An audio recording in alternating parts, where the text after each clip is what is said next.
क्या class 10 maths में 100 marks लाना पॉसिबल है, या सिर्फ ये उन्हीं बच्चों के लिए जो स्टार्टिंग से आर डी शर्मा बहुत सारी बुक्स वगैरह लगा रहे हैं, या उनका मैथ्स पहले से ही बहुत स्ट्रॉन्ग है? The truth is 90% of student पहले से ही बहुत मेहनत करते हैं, आर डी शर्मा लगाएंगे, एनसीईआरटी लगाएंगे, बहुत सारी बुक्स वगैरह लगाएंगे, बट 1% स्टूडेंट ऐसे रहते हैं जिन्हें 100 मार्क्स आते हैं, क्योंकि उनके पास वो स्ट्रेटेजी एंड रोड मैप रहता है, जो आज इस वीडियो में मैं तुम्हें बताने वाला हूँ। तो आज इस वीडियो में मैं तुम्हें बताऊंगा कि how I score 99 in maths, कुछ सिलेबस अपडेट है या नहीं है, क्लास 10 में मैथ्स पढ़ना कैसे है कि हमें 100 मार्क्स आए, सब लोग बोलते हैं कि कॉम्पिटेंसी वाले क्वेश्चन आते हैं तो उसको टैकल कैसे करें, एंड दो ऐसी इंपॉर्टेंट चीज बताऊंगा जो पूरे यूट्यूब पे कोई नहीं बताता है, एंड इससे तुम्हारे 5 से 10 मार्क बढ़ जाएंगे। Best teacher, best resources and ये सब चीज कवर करूंगा। सो विदाउट एनी ड्यू तुम चैनल को सब्सक्राइब कर लो कि तुम आने वाले वीडियोस मिस ना करो। देखो, अगर तुम्हारी मैथ्स वीक है या स्ट्रॉन्ग है, जो इस वीडियो में मैं तुम्हें बताऊंगा उसे फॉलो करके तुम 95 प्लस आराम से ला सकते हो। देखो, सिलेबस में तो कुछ चेंजेस नहीं हुआ है, जो पहले सिलेबस था वही सिलेबस है, सेम चैप्टर से, बट कॉम्पिटेंसी लेवल बढ़ गया है। पहले सब बोलते थे कि बेसिक वालों को ज्यादा हार्ड क्वेश्चन सॉल्व नहीं करना है, उन्हें बस पीवाईक्यूज एंड एनसीईआरटी सॉल्व करना है, एंड स्टैंडर्ड वालों को बहुत सारे references, R D Sharma and बहुत कुछ, बट अभी कुछ डिफरेंस नहीं रहा, दोनों को सेम लेवल की पढ़ाई करना है, क्योंकि ये साल बेसिक मैथ्स का एक सेट का पेपर ज्यादा टफ आया था स्टैंडर्ड मैथ्स से, एंड कॉम्पिटेंसी बेस्ड भी था। अब मैथ्स पढ़ना कैसे? देखो, सबसे पहले मैं तुम्हें एक चीज सजेस्ट करूंगा कि self study is must,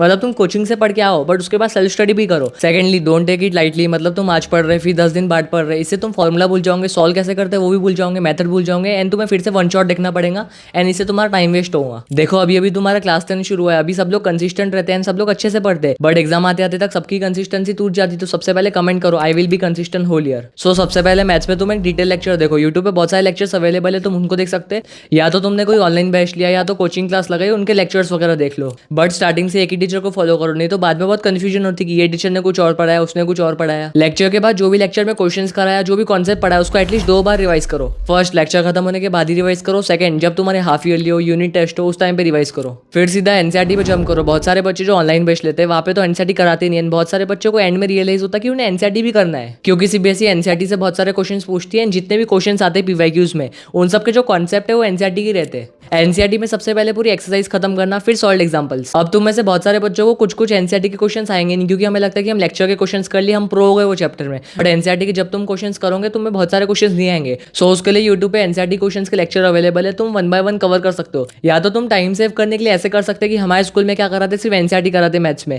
so NCERT के क्वेश्चन स्कूल में अच्छे से कर लो, एंड बाकी लेक्चर वाले क्वेश्चन घर पे आके करो। बट एनसीईआरटी के solve examples are most important, exam में सीधा आ जाते हैं। अब दो चीजें जो मोस्टली स्टूडेंट फॉलो नहीं करते, बट इससे हमारे 5 से 10 मार्क बढ़ सकते हैं। सबसे पहले मैथ्स एनसीईआरटी रीडिंग। अब तुम सोचोगे क्या भैया मैथ्स के एनसीईआरटी भी पढ़ना पड़ता है? जी हाँ, पता है मैथ्स एनसीईआरटी पढ़ने से क्या होता है, जो भी थ्योरी लिखी है मैथ्स के एनसीईआरटी में, जिसे हम ना कभी देखते हैं ना कभी पढ़ते, वो थ्योरी से एमसीक्यूज बनते हैं, असर्शन रीजन बनते हैं, बहुत हेल्प होती है। सो जब तुम लेक्चर कवर करके एनसीईआरटी के क्वेश्चंस खत्म कर लोगे, उसके बाद 1 घंटा बैठ के एनसीईआरटी रीड मार लेना, जो भी इंपॉर्टेंट डेफिनेशंस है, इंपॉर्टेंट लाइन्स है, उसको बस अंडरलाइन कर लेना। एंड अगर तुम्हें बाय चांस समझी नहीं कि क्या अंडरलाइन करना है, सो नीचे डिस्क्रिप्शन में 2 वीडियो की लिंक है, उसे देख लेना, तुम्हें समझ जाएगा क्या क्या अंडरलाइन करना है। Second, blank page notes. एक व्हाइट पेज लो, जो भी तुमने चैप्टर कवर किया, वो चैप्टर के जितने भी इंपॉर्टेंट डेफिनेशंस है, इंपॉर्टेंट लाइन्स तुम्हें एनसीईआरटी की मिली, वो लिख लो। उसके बाद जितने भी फॉर्मुलाज है वो चैप्टर के, जैसे रियल नंबर के फॉर्मुला है A/B = LCM × HCF, वो लिख लो। उसके बाद उसका एक एग्जाम्पल लिखो, एंड तुम्हें फॉर्मुला के बाद एक एग्जाम्पल इसलिए लिखना है कि जब तुम शॉर्ट नोट्स को रिवाइज करोगे फॉर्मुला के साथ साथ उसका एक एग्जाम्पल भी रिवाइज हो जाए। अब ये सब करने के बाद तुम सीधा एग्जाम्पलर पे जंप करना। देखो, एग्जाम्पलर में बहुत सारे क्वेश्चन आउट ऑफ सिलेबस है, तो वो वाले क्वेश्चन मत करना, बट एग्जाम्पलर के कारण थोड़े कॉम्पिटेंसी बेस्ड क्वेश्चन हो जाएंगे, इंपॉर्टेंट क्वेश्चन हो जाएंगे, एमसीक्यू प्रैक्टिस भी हो जाएंगी।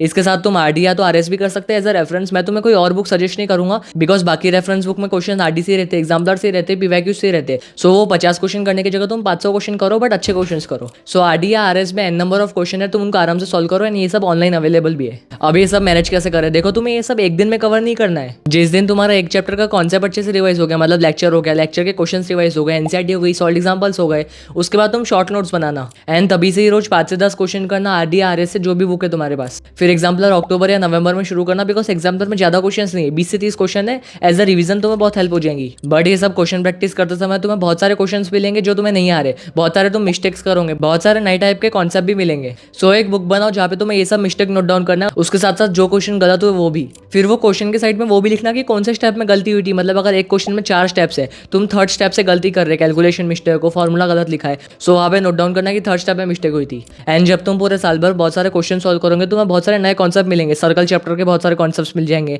कुछ शॉर्ट ट्रिक्स मिलेंगी, नए नए फॉर्मूलाज मिलेंगे, वो सब की भी एक बुक बनाना है ना। अगर तुम्हारी कैलकुलेशन बहुत वीक है तो तुम ये वाली वीडियो देख सकते हो। देखो जो बेसिक मैथ्स वाले आए नो कि तुमने बेसिक मैथ्स इसलिए लिया है कि तुम्हारी मैथ्स बहुत वीक है या तो अच्छे से आता नहीं, बट आज से रोज कंसिस्टेंट रहो, मतलब रोज कम से कम 5 से 10 क्वेश्चन सॉल्व करो मैथ्स के, थोड़ी लेवल इंक्रीज हो। एंड स्टैंडर्ड मैथ्स वालों तुम्हें ये सब फॉलो करना ही है। देखो तुम इतना करके 90+ ला सकते हो, बट अगर हमारा गोल 100 मार्क्स है सो तुम्हें ये करने के बाद कॉम्पिटेंसी बेस्ड PDF करना पड़ेगा। बट अभी मत करो, नवंबर दिसंबर में करना, एग्जाम्पल भी नवंबर दिसंबर में करना। इससे तुम्हारी कॉम्पिटेंसी बेस्ड क्वेश्चन की थिंकिंग डेवलप होगी। एंड आज से हर वीकेंड को कम से कम 10 या 20 मार्क की मॉक टेस्ट दो। देखो मेरी जो कोचिंग थी वहाँ पे तो होती रहती थी संडे सैटरडे को कभी ना कभी, तो मेरी वहाँ पे प्रैक्टिस हो जाती थी। मेरे को डर चले गया था कि एग्जाम वगैरह का। देखो अगर तुम्हें टेस्ट वगैरह देना है तो मैं व्हाट्सएप चैनल पे MCQ क्विज दे दूंगा, जहाँ पे हर एक चैप्टर के 20 to 30 क्वेश्चन है। ये करने के बाद तुम एनालाइज करना कि कौन सा टॉपिक वीक है, कौन सा पार्ट वीक है, उसको वापस से रिवाइज करना। एंड यहाँ पे तभी के तभी रिजल्ट में मिल जाएगा। फिर इसके बाद और मार्क्स इंप्रूव करने के लिए मैथ्स में प्रेजेंटेशन मैटर करती है, मतलब तुम्हें स्टेप वाइज लिखना पड़ेगा, गिवन लिखना पड़ेगा, फॉर्मूला लिखना पड़ेगा,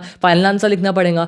सो जब तुम क्वेश्चन प्रैक्टिस करोगे सो उसको पूरा प्रॉपर फॉर्मेट में लिखना कि एग्जाम में मिस्टेक ना हो। अब मैं तुम्हें कुछ अंडररेटेड टीचर्स बताऊंगा जिन्हें तुम्हें फॉलो करना ही है। तुम्हें कॉन्सेप्ट एक टीचर से समझना है बट क्वेश्चन मल्टीपल टीचर से कर सकते हो। First is score of class 9, 10, 10। देखो अगर तुम्हें डर लग रहा है कि कॉम्पिटेंसी बेस्ड क्वेश्चन कैसे होते हैं, ये सर के वीडियोस देखना, जितने हाई लेवल के क्वेश्चन हो सकते हैं एक चैप्टर से वो करा देंगे, उसके साथ साथ GOATed explanation. Second edu study talk. देखो अगर तुम्हें मैथ्स में 100 मार्क्स चाहिए सो टाइम मैनेजमेंट बहुत मैटर करता है, स्पेशली MCQs वाले क्वेश्चन में, क्योंकि MCQs के लिए मिलता है 1 मिनट, सॉल्व करना पड़ता बड़ी बड़ी मेथड से। सो नवंबर एंड दिसंबर में सिलेबस खत्म करने के बाद तुम ये वाले सर को फॉलो कर सकते हैं फॉर MCQ प्रैक्टिस। थर्ड उशांग सर। देखो ये सर के क्वेश्चन बहुत अच्छे हैं, इवन कॉम्पिटेंसी बेस्ड भी मिल जाएंगे। अब कोई भी क्वेश्चन से डील कैसे करना है, क्योंकि बहुत सारे हार्ड क्वेश्चन आते हैं, हम उसको देख के डर जाते हैं। अब तुम कोई भी क्वेश्चन को देख के ये समझो कि इस पे कॉन्सेप्ट कौन सा यूज हो रहा है, उसके बाद फॉर्मुला लगाओ एंड एटलीस्ट शुरू करो क्वेश्चन को। अगर तुम शुरू करना सीख गए, मतलब अगर तुम्हें अप्रोच समझ गया क्वेश्चन का कि अप्रोच क्या है, तो तुम्हें आंसर खुद ही आएगा। एंड इसके लिए तुम्हें question practice and self study ज्यादा करनी होगी। अब ये सब फॉलो करके तुम 99 ला सकते हो, बट 1 मार्क बढ़ाने के लिए तुम्हें एडवांस में पढ़ना होगा। मतलब रिसेंटली मैंने AR1 का पॉडकास्ट लिया था फ्रॉम आवर चैनल, उसने बोला था कि मैंने थोड़ा एडवांस में पढ़ा था,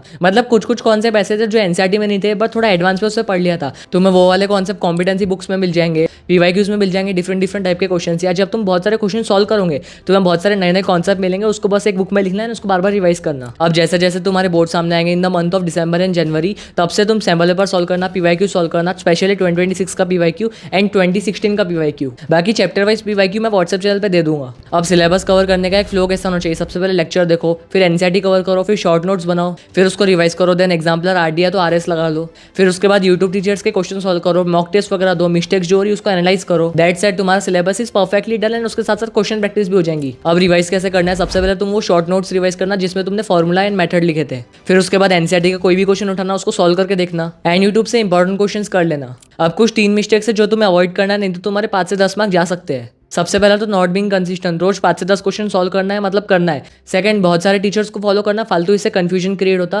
third, not having a fixed resource. देखो इस वीडियो में मैं तुम्हें जो भी स्टडी मटेरियल बताया ये सब फ्री है, ऑनलाइन अवेलेबल है, इसको ही फॉलो करो। एंड इसके साथ साथ रोज टू डू लिस्ट बनाओ, क्योंकि अगर तुम्हें पता है कि तुम्हें कौन से टॉपिक्स एंड कौन से चैप्टर्स कवर करना है, सो तुम ज्यादा प्रोडक्टिव रहोगे। Tell me in the comment section next video किस पे चाहिए। Signing off with this, I am Saksham Motwani.